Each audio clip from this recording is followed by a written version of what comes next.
Hello guys, welcome to back. இன்னைக்கு இந்த வீடியோல எதை பத்தி பார்க்க போறோம்னா, கிட்டத்தட்ட நடந்த சம்பவம் கிட்ட நாடவே உலுக்கி இருக்கு. டாக்டரோட கொடூரமான மரணத்தை பத்தி இந்த வீடியோ நம்ம பார்க்க போறோம். இந்த நியூஸ்ல கேட்கும்போது நம்ம இந்த உலகத்துல பூமியில மக்கள் மத்தியில தான் வாழ்றோமா, அது மட்டும் இல்லாம பர்டிகுலரா நம்ம இந்தியாவில தான் வாழ்றோமான்னு நம்மளுக்கே ஒரு டவுட் வந்தது. அந்த அளவுக்கு ஒரு மிருகத்தோட மோசமா நடந்திருக்காங்க. இதெல்லாம் நியூஸ்லாம் கேட்கும்போது நமக்கு அவ்வளவு கோபம் வருது.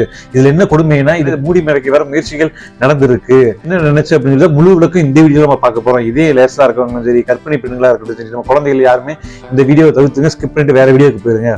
ஓகே கைஸ், வாங்க வீடியோ பார்க்கலாம். RG Kar medical college government hospital. இது பார்த்தீங்கன்னா பின்னாடி வரலாறு இருக்கு. இந்த ஒரு ஹாஸ்பிட்டலுக்கு 1886 வருஷம் நிறுவப்பட்டது. தனியார் துறையில் இருந்தது. அதுக்கப்புறம் பார்த்தீங்கன்னா 1958 இந்திய சுதந்திரம் வாங்கினதுக்கு அப்புறம் பார்த்தீங்கன்னா நம்ம அரசாங்கத்திட்ட ஒப்படைக்கப்பட்டது இந்த ஹாஸ்பிட்டல். அதுல இருந்து நம்ம இப்போ வரையுமே கவர்மெண்ட் ஹாஸ்பிட்டலா செயல்பட்டு இருக்கு. இதுல கிட்டத்தட்ட ஒரு நாளைக்கு உள் நோயாளியும் சரி, வெளி நோயாளியும் சரி, கிட்டத்தட்ட 1000 பேருக்கு மேற்பட்டவங்க டெய்லி ட்ரீட்மெண்ட் எடுத்து போயிட்டு இருக்காங்க. அந்த அளவுக்கு அந்த ஏரியா பயங்கரமான ஃபேமஸான ஹாஸ்பிட்டலா இது திகழுது. அது மட்டும் இல்லாமல் one of the biggest hospital in Asia. அப்படிப்பட்ட ஹாஸ்பிட்டல் இது மிக துயரமான சம்பவம் நடந்திருக்கு. அப்படி என்ன துயரமான சம்பவம் தான் நீங்க கேட்குறீங்க? கிட்டத்தட்ட இன்டர்நெட்ல அதிகமாக டைம் ஸ்பெண்ட் பண்றவங்களுக்கு முக்கால்வாசிக்கு இந்த தகவல் தெரிஞ்சிருக்கும். அப்படி தெரியாம தமிழ் சேனல் நிறைய சேனல் இது ஓப்பனா பேசவே இல்லை. கிட்டத்தட்ட நார்த் இந்தியா சேனல் எல்லாமே சோசியல் மீடியா ஃபுல்லாமே பத்திக்கிட்டு எரிஞ்சிட்டு இருக்கு. இந்த நியூஸ் தான். இந்த மாதிரி ஒரு கொடூரமான சம்பவத்தை நான் படிக்க எனக்கே கண் கலங்கிருச்சு. அந்த அளவுக்கு ரொம்ப கொடூரமா இருந்துச்சு, துயரமாகவும் இருந்துச்சு.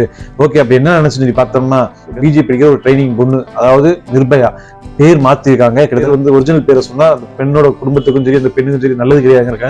பேர் மாத்தி ஏற்கனவே நிர்பயாங்கிற கேஸ் நிர்பயா 2 சொல்லி வச்சுக்கிட்டாங்க. பிஜி முடிச்சு ட்ரைனிங் டாக்டரா இருக்காங்க. கிட்டத்தட்ட பார்த்தீங்கன்னா 36 மணி நேரம், கிட்டத்தட்ட 3 நாள் தொடர்ந்து வேலை நடந்துட்டு இருக்கு. அங்க வீட்டுக்கு போக முடியாத சூழ்நிலை, ரெஸ்ட் எடுக்க முடியாத சூழ்நிலை, அந்த அளவுக்கு காம்ப்ளிகேட்டடான கேஸ்கள் அங்க இருந்தனால அவங்க தொடர்ந்து 36 மணி நேரம் பணி புரிய வேண்டிய சூழ்நிலை ஏற்படுது. அப்படி அவங்க பணி புரிஞ்சுட்டு இருக்கும்போது கிட்டத்தட்ட நைட்டு 3 மணி ஆயிருது. அதுக்கப்புறம் மேல போய் கொஞ்ச நேரம் ரெஸ்ட் எடுக்கலாம் சொல்லி போறாங்க. ஃப்ரெண்ட்ஸ் எல்லாம் சேர்ந்து ஒரு ஹாலில், 3ஆம் மாடியில் இருக்க ஒரு செமினார் ஹாலில் உட்காந்து ரெஸ்ட் எடுத்து நல்லா பேசி பழகிட்டு இருக்காங்க. இந்த ஒலிம்பிக் போட்டியை பத்தி பேசிட்டு இருக்காங்க. அதுக்கப்புறம் பார்த்தீங்கன்னா அவங்க ஃப்ரெண்ட்ஸ் எல்லாம் நேரம் ஆயிடுச்சு, தூங்க போகிறது. அவங்க கிளம்பி போக நிர்பயா பொண்ணு மட்டும் அங்கேயே படுத்துருச்சு. அப்புறம் விடிஞ்சதுதாங்க தாமதம். கிட்டத்தட்ட அங்க ட்ரைனிங் வந்த பசங்க 2-3 பசங்க பார்த்து பயந்து கத்தி அலறிட்டாங்க. அப்படி ஒரு கொடூரமான சூழ்நிலையில உடம்பு கடந்துச்சு.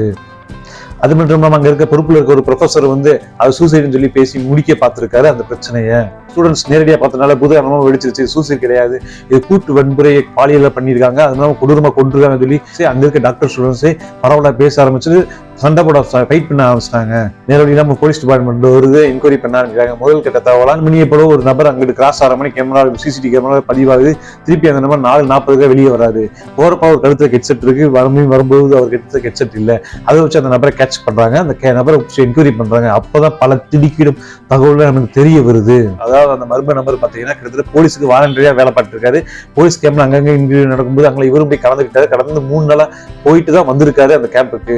அப்படி வந்த கையோட பாத்தீங்கன்னா அங்க இருக்க இந்த ஹாஸ்பிட்டல் எந்த மாதிரி வேலையெல்லாம் செய்வாருன்னு பாத்தீங்கன்னா, அசிஸ்டன்ட் வேலை, கேர் டேக்கர் வேலை, இந்த மாதிரி பண்ணுவாரு. கெஸ்ட் கமிஷன் வாங்கிட்டு கிட்டத்தட்ட உங்களுக்கே தெரியும், கிட்டத்தட்ட லஞ்ச ஒழிப்பு சொல்லி கவர்மெண்ட் எவ்வளவோ பேசுவாங்க. ஆனா ஹாஸ்பிட்டல் ஒவ்வொரு ஹாஸ்பிட்டலையும் பயங்கரமா நடந்துட்டு தான் இருக்கு. காசு கொடுத்தா உனக்கு பெட்டு, காசு கொடுத்தா உனக்கு வீல் சேர் தள்ளிட்டு போவோம், காசு கொடுத்தா உனக்கு டாய்லெட், காசு கொடுத்தாதான் உனக்கு நான் டாக்டர் சைன் வாங்கி கொடுப்போம் அப்படின்னு சொல்லி நிறைய பேர் இல்லீகலா, அதாவது மேல் இடத்துல சொல்லலாம் கீழ் இடத்துல இவங்க வாங்கிட்டு தான் இருக்காங்க. இந்த கொடூரம் இன்னும் நடந்துட்டு தான் இருக்கு.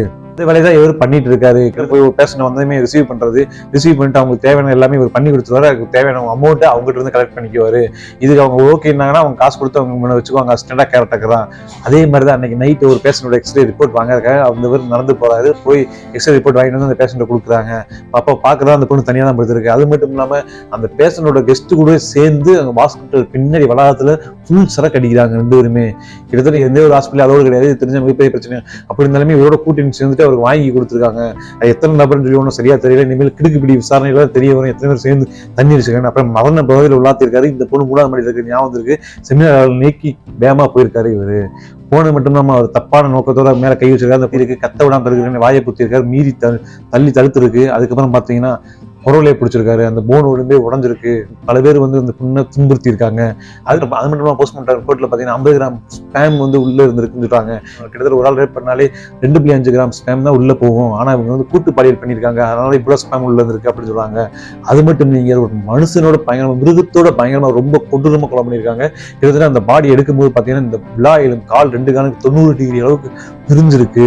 அந்த அளவுக்கு உடைச்சிருக்காங்க. அது மட்டும் இடுப்பு எலும்பு முறிச்சு உடைச்சிருக்காங்க. 30 வயசான ஒரு பொண்ணுக்கு கிட்டத்தட்ட அவ்வளவு சீக்கிரம் போன் எலும்பு, முதுகெலும்பு உடையவே உடையாது. அதவே உடைச்சிருக்காங்க. எந்த அளவுக்கு முரட்டத்தனமா தாக்குதல் பண்ணியிருப்பாங்க.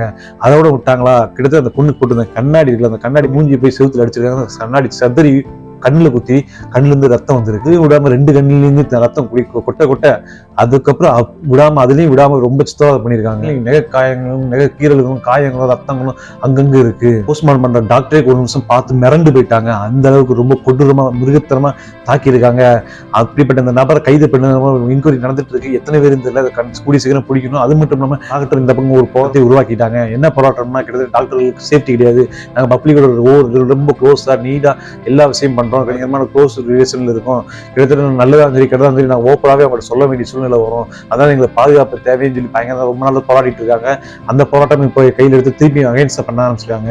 ஏன்னா நல்லதோ கெட்டதோ நீங்க சாக போறீங்க, நீங்க உயிரோட வாழ போறீங்க, உங்களுக்கு கிட்னி ஃபெயிலியர் ஆயிடுச்சு, உங்களுக்கு குழந்தை பிறக்க போய் இந்த மாதிரி பல்வேறு தகவல் சொல்ல வேண்டிய வரும். அவங்க அதுக்கு ஆம்பளை பிள்ளையா பொம்பளை பிள்ளையா நான் எப்ப நான் இறந்துவேன் நீ சொல்றேன், அந்த மாதிரி பயங்கரமா கோவத்தை உச்சிக்கே போகலாம். அதனால இங்க பாதுகாப்பு தேவை அப்படிங்கிற மனநிலையில போராட்டம் பண்ணிட்டு இருக்காங்க. அதான் இதுவரை சாத்தியமா கவர்மெண்ட் தலை சாய்க்கவே இல்லை. ஆனா சாய்க்கலாம். அவங்க சைடு இருக்கிறது நியாயம் தான், கரெக்டான விஷயம் தான்.